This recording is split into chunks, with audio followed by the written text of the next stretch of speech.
Unhappy is he to whom the memories of childhood bring only fear and sadness. Wretched is he who looks back upon lone hours in vast and dismal chambers, with brown hangings and maddening rows of antique books, or upon awed watches in twilight groves of grotesque, gigantic, and vine-encumbered trees that silently waved twisted branches far aloft. Such a lot the gods gave to me. To me.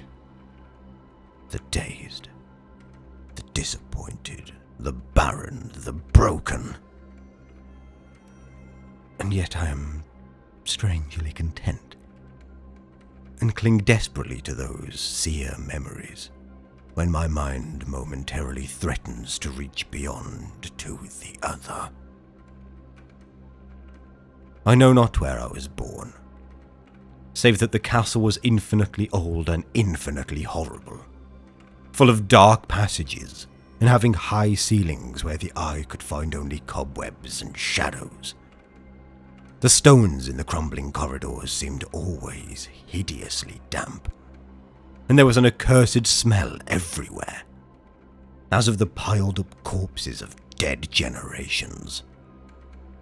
It was never light, so that I used sometimes to light candles and gaze steadily at them for relief. Nor was there any sun outdoors, since the terrible trees grew high above the topmost accessible tower.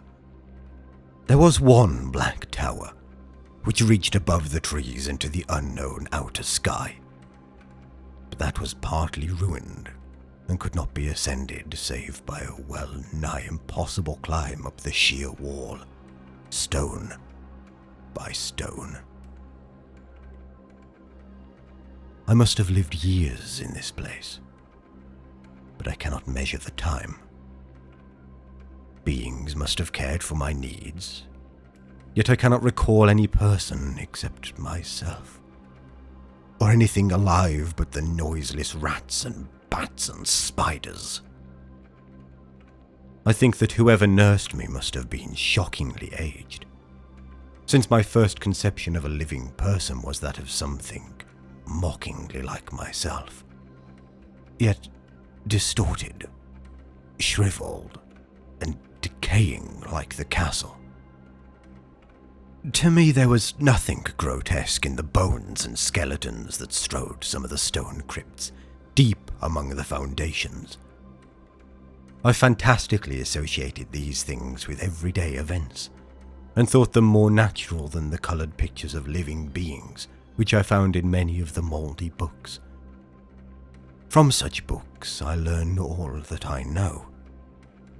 No teacher urged or guided me, and I do not recall hearing any human voice in all those years, not even my own. For although I had read of speech, I had never thought to try to speak aloud.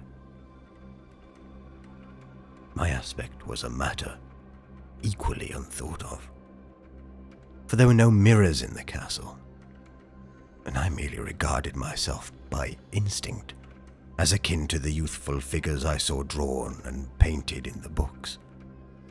I felt conscious of youth because I remembered so little. Outside, across the putrid moat and under the dark mute trees, I would often lie and dream for hours about what I read in the books, and would longingly picture myself amidst gay crowds in the sunny world beyond the endless forest. Once I tried to escape from the forest, but as I went farther from the castle the shade grew denser and the air more filled with brooding fear, so that I ran frantically back lest I lose my way in a labyrinth of nighted silence. So, through endless twilights I dreamed and waited, though I knew not what I waited for. Then, in the shadowy solitude, my longing for light grew so frantic that I could rest no more, and I lifted entreating hands to the single black ruined tower that reached above the forest into the unknown outer sky. And at last I resolved to scale that tower.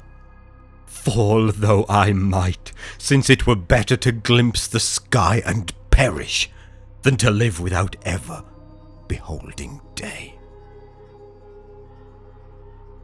In the dank twilight I climbed the worn and aged stone stairs, till I reached the level where they ceased, and thereafter clung perilously to small footholds leading upwards. Ghastly and terrible was that dead, stairless cylinder of rock, black, ruined and deserted, and sinister with startled bats whose wings made no noise. But more ghastly and terrible still was the slowness of my progress. For climb as I might, the darkness overhead grew no thinner, and a new chill as of haunted and venerable mould assailed me. I shivered as I wondered why I did not reach the light, and would have looked down had I dared.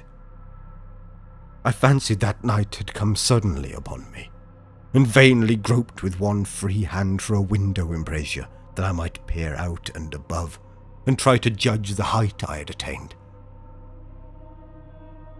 All at once, after an infinity of awesome, sightless crawling up that concave and desperate precipice, I felt my head touch a solid thing, and I knew I must have gained the roof, or at least some kind of floor. In the darkness I raised my free hand and tested the barrier, finding it stone and immovable. Then came a deadly circuit of the tower, clinging to whatever holds the slimy wall could give, till finally my testing hand found the barrier yielding, and I turned upward again, pushing the slab or door with my head as I used both hands in my fearful ascent. There was no light revealed above, and as my hands went higher I knew that my climb was for the nonce ended, since the slab was the trapdoor of an aperture leading to a level of stone surface of greater circumference than the lower tower. No doubt the floor of some lofty and capacious observation chamber. I crawled through carefully, and tried to prevent the heavy slab from falling back into place, but failed in the latter attempt. As I lay exhausted on the stone floor, I heard the eerie echoes of its fall, but hoped when necessary to pry it open again.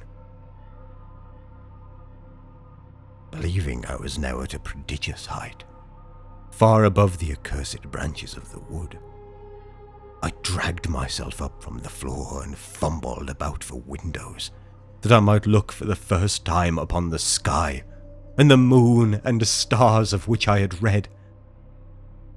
But on every hand I was disappointed, since all that I found were vast shelves of marble bearing odious oblong boxes of disturbing size. More and more I reflected, and wondered what hoary secrets might abide in this high apartment, so many eons cut off from the castle below. And unexpectedly, my hands came upon a doorway, where hung a portal of stone, rough with strange chiselling. Trying it, I found it locked, but with a supreme burst of strength, I overcame all obstacles and dragged it open inward. As I did so, there came to me the purest ecstasy I have ever known. For shining tranquility through an ornate grating of iron, and down a short stone passageway of steps that ascended from the newly found doorway, was the radiant full moon, which I had never before seen save in dreams and in vague visions I dared not call memories. Fancying now that I had attained the very pinnacle of the castle, I commenced to rush up the few steps beyond the door, but the sudden veiling of the moon by a cloud caused me to stumble, and I felt my way more slowly in the dark. It was still very dark when I reached the grating, which I tried carefully and found unlocked, but which I did not open, for fear of falling from the amazing height to which I had climbed. Then the moon came out. Most demoniacal of all shocks is that of the abysmally unexpected and grotesquely unbelievable. Nothing I had before undergone could compare in terror with what I now saw, with the bizarre marvels that sight implied. The sight itself was as simple as it was stupefying, for it was merely this. Instead of a dizzying prospect of treetops seen from a lofty eminence, there stretched around me on a level through the grating nothing less than the solid ground, decked and diversified by marble slabs and columns, and overshadowed by an ancient stone church, whose ruined spire gleamed spectrally in the moonlight. Half unconscious, I opened the grating and staggered out upon the white gravel path that stretched away in two directions.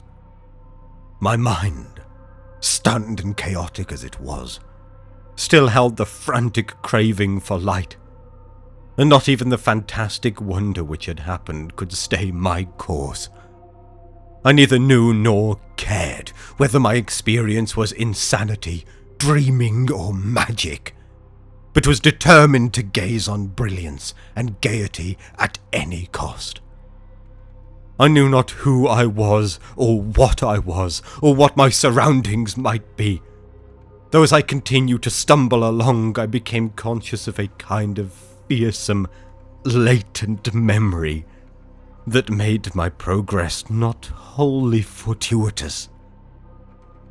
I passed under an arch out of that region of slabs and columns, and wandered through the open country, sometimes following the visible road, but sometimes leaving it curiously to tread across meadows, where only occasional ruins bespoke the ancient presence of a forgotten road.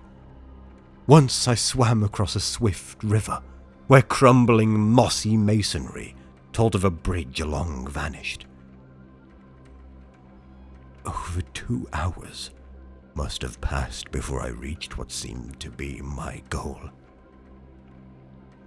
A venerable, ivied castle in a thickly wooded park. Maddeningly familiar, yet full of perplexing strangeness to me. I saw that the moat was filled in, and that some of the well-known towers were demolished, whilst new wings existed to confuse the beholder. But what I observed with chief interest and delight were the open windows, gorgeously ablaze with light and sending forth sound of the gayest revelry. Advancing to one of these, I looked in, and saw an oddly dressed company, indeed, making merry and speaking brightly to one another. I had never, seemingly, heard human speech before, and could guess only vaguely what was said. Some of the faces seemed to hold expressions that brought up incredibly remote recollections. Others were utterly alien. I now stepped through the low window into the brilliantly lighted room, stepping as I did so from my single bright moment of hope to my blackest convulsion of despair and realization. The nightmare was quick to come, for as I entered, there occurred immediately one of the most terrifying demonstrations I had ever conceived. Scarcely had I crossed the sill when there descended upon the whole company a sudden and unheralded fear of hideous intensity, distorting every face and evoking the most horrible screams from nearly every throat. Flight was universal, and in the clamour and panic, Several fell in a swoon and were dragged away by their madly fleeing companions. Many covered their eyes with their hands and plunged blindly and awkwardly in their race to escape, overturning furniture and stumbling against the walls before they managed to reach one of the many doors. The cries were shocking, and as I stood in the brilliant apartment alone and dazed, listening to their vanishing echoes, I trembled at the thought of what might be lurking near me, unseen. At a casual inspection, the room seemed deserted. But when I moved towards one of the alcoves, I thought I detected a presence there. A hint of motion beyond the golden arched doorway, leading to another and somewhat similar room. As I approached the arch, I began to perceive the presence more clearly. And then, with the first and last sound I ever uttered, a ghastly ululation that revolted me almost as poignantly as its anxious cause, I beheld in full, frightful vividness the inconceivable, indescribable, and unmentionable monstrosity which had, by its simple appearance, changed a merry company to a herd of delirious fugitives. I cannot even hint what it was like, for it was a compound of all that is unclean, uncanny, unwelcome, abnormal, and detestable. It was the ghoulish shade of decay, antiquity, and desolation, the putrid, dripping eidolon of unwholesome revelation, the awful bearing of that which the merciful earth should always hide. God knows it was not of this world, or no longer of this world. Yet to my horror, I saw in its eaten away and bone-revealing outlines a leering, abhorrent travesty on the human shape, and in its mouldy, disintegrating apparel, an unspeakable quality that chilled me even more. I was almost paralyzed, but not too much so to make a feeble effort towards flight. A backward stumble which failed to break the spell in which the nameless, voiceless monster held me. My eyes, bewitched by the glassy orbs which stared loathsomely into them, refused to close, though they were mercifully blurred and shewed the terrible object but indistinctly after the first shock. I tried to raise my hand to shut out the sight, yet so stunned were my nerves that my arm could not fully obey my will. The attempt, however, was enough to disturb my balance so that I had to stagger forward several steps to avoid falling.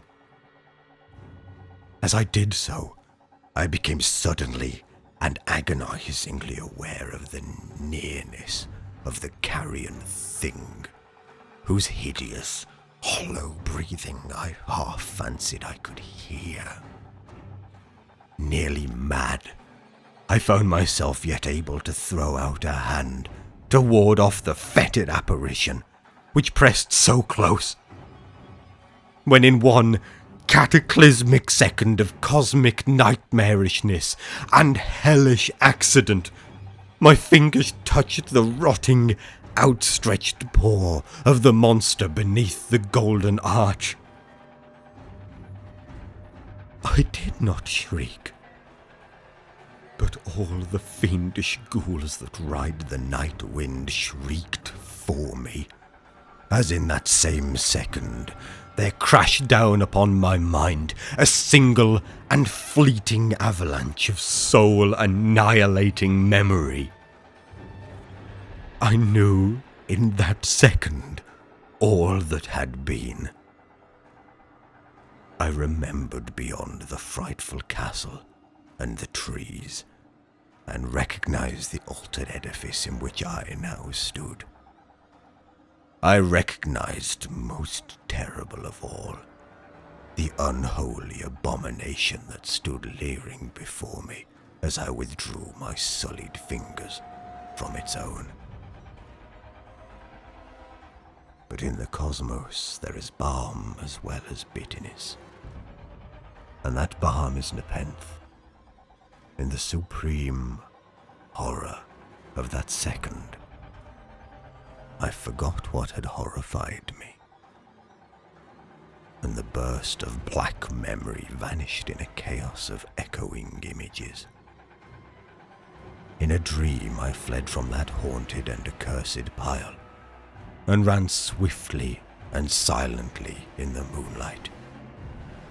When I returned to the churchyard place of marble and went down the steps, I found the stone trap door immovable.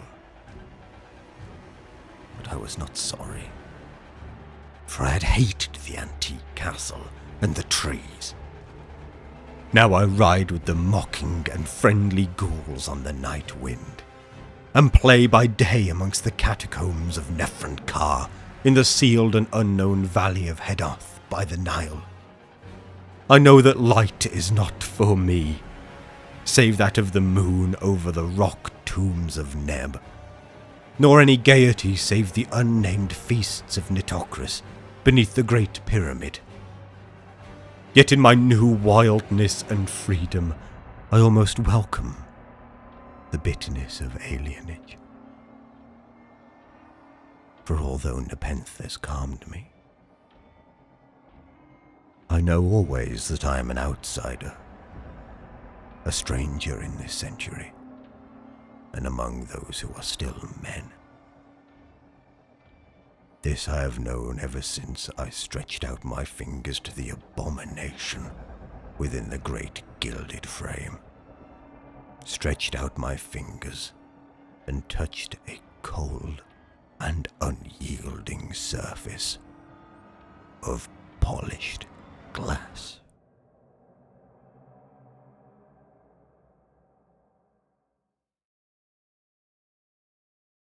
Greetings, one and all. If you enjoyed that, you can support me on my Patreon, Discord, Redbubble, or with a channel membership, or simply like, comment, and subscribe to catch any future DQVO videos. And as always, my thanks for watching.